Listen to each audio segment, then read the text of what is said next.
ராகுலுக்கு திருமணமாகி அவன் அம்மா கூட கூட்டு குடும்பமா வாழ்ந்து வந்தான். ஆனா மருமக சுஜாவுக்கும் கூட்டு குடும்பமா வாழ்றது சுத்தமா பிடிக்கவே இல்ல. அதுக்காக மாமியார வீட்டை விட்டு விரட்டணும்னு ஏதாவது வழி கிடைக்குமான்னு பாத்துக்கிட்டு இருந்தா. அப்போ, சுஜா, நான் வேலை விஷயமா வெளியூருக்கு போறேன், வரதுக்கு 10 நாள் ஆகும், நீ அம்மாவை நல்லா பாத்துக்கோ அப்படின்னு சொல்லிக்கிட்டு ராகுல் உள்ள போய் அவசர அவசரமா அவன் துணிகள் எல்லாம் எடுத்து வச்சுக்கிட்டே இருந்தான். ராகுல் ஊருக்கு கிளம்பியதும் சுஜா அவளுடைய நாடகத்தை தொடங்க ஆரம்பிச்சா. அப்படி ஒரு நாள், அத்தை அத்தை எங்கத்த இருக்கீங்க, கொஞ்சம் இங்க வாங்க.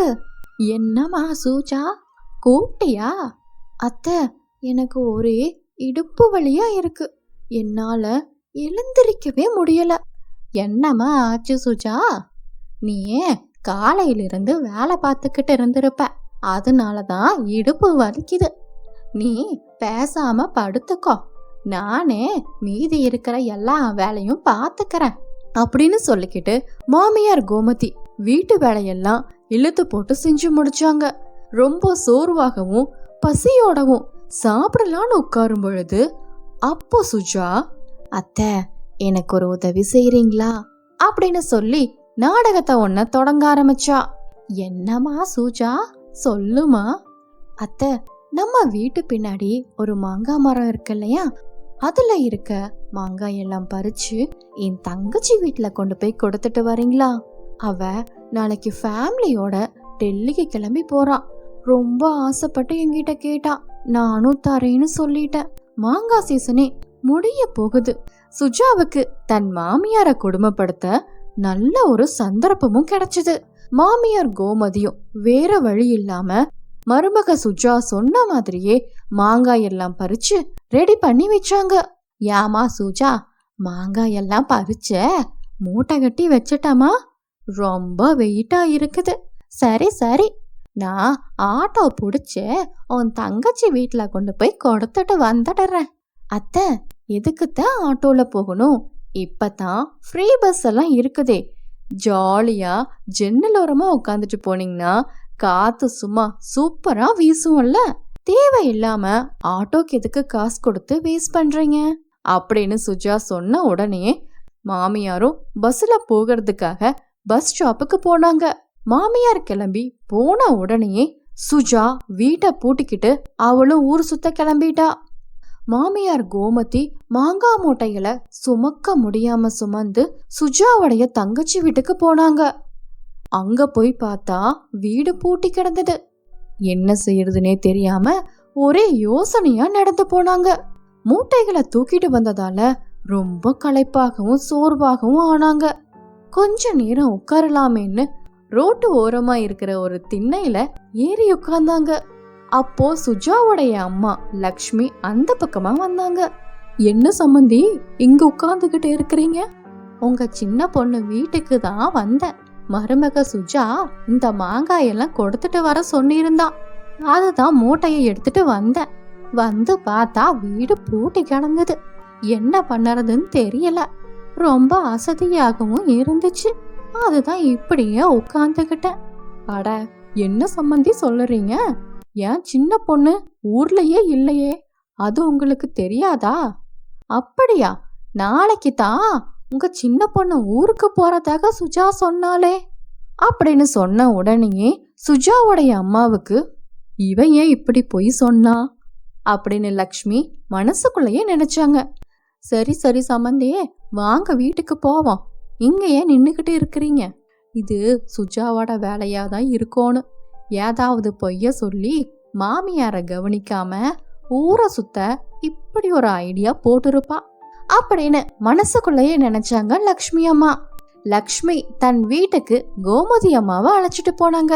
கோமதி அம்மாவை ரெஸ்ட் எடுக்க சொல்லிக்கிட்டு லக்ஷ்மி ஹால்ல உட்கார்ந்துகிட்டு இருந்தாங்க.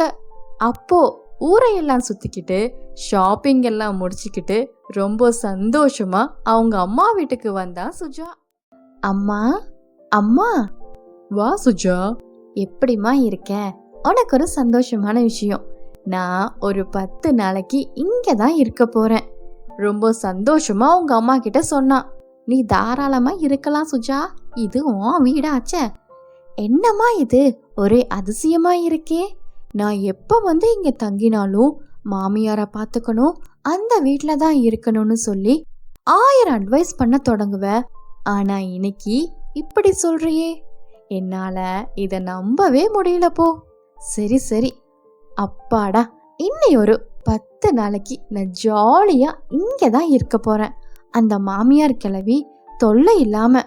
அது மட்டும் இல்ல, நான் வீட்டை வேற பூட்டிக்கிட்டு வந்துட்டேன், அது வெளியிலேயே படுத்து தூங்கட்டும் அப்படின்னு சிரிச்சு கொண்டே பேசிக்கிட்டு பெட்ரூம்குள்ள போனா.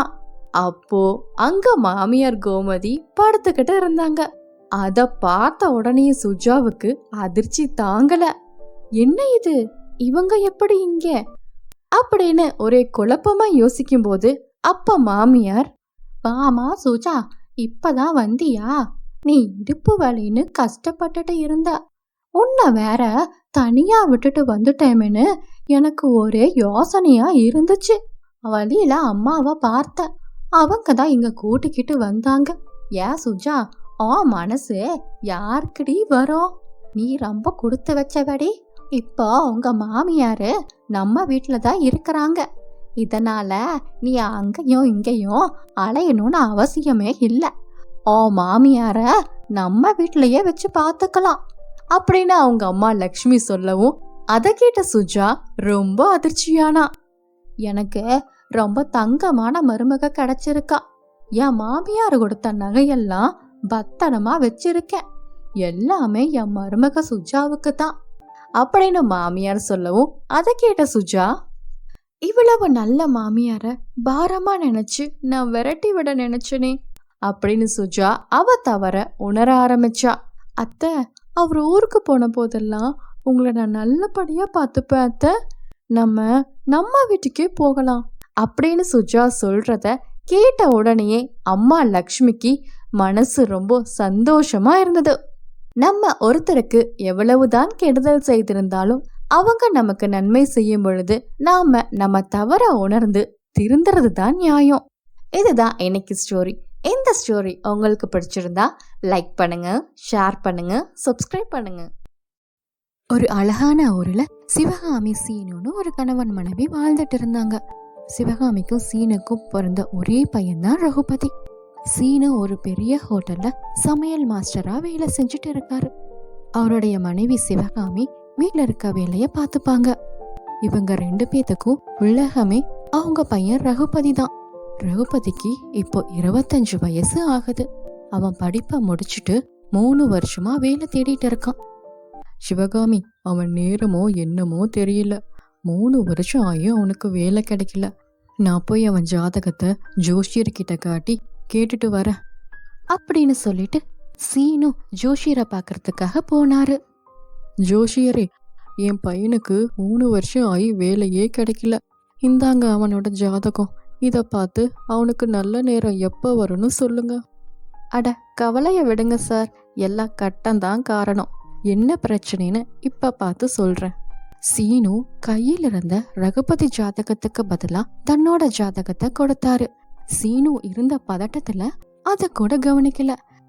ஜாதகத்தை பார்த்த ஜோஷியர், அட அட, என்ன ஜாதகம், குறைஞ்சது சாகிறதுக்குள்ள 2000-3000 பேருக்காவது சாப்பாடு போட்டுட்டு தான் சாவான், அப்படி ஒரு கைராசியான ஜாதகம்.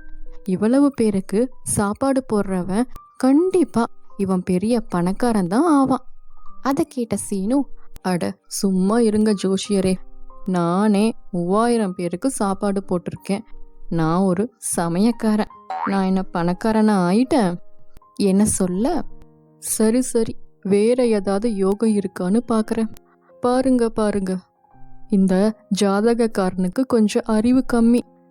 ஐயா, என் பையன் 88% எடுத்து பாஸ் ஆயிருக்கான், எப்படி அறிவு கம்மியா இருக்கும் அப்படின்னு சீனு கேட்க, உங்களுக்கு ஜாதகம் பார்க்க தெரியுமா, இல்ல நான் வேற ஆள்கிட்ட போய் பார்க்கட்டுமா அப்படின்னு சொல்ல, அட கட்டம் தப்பு சொல்லாதுங்க, அவன் அறிவாளியா இருந்தா வேலை கிடைச்சிருக்குமல்ல, முட்டாளா இருந்தனால தான் வேலை கிடைக்கல.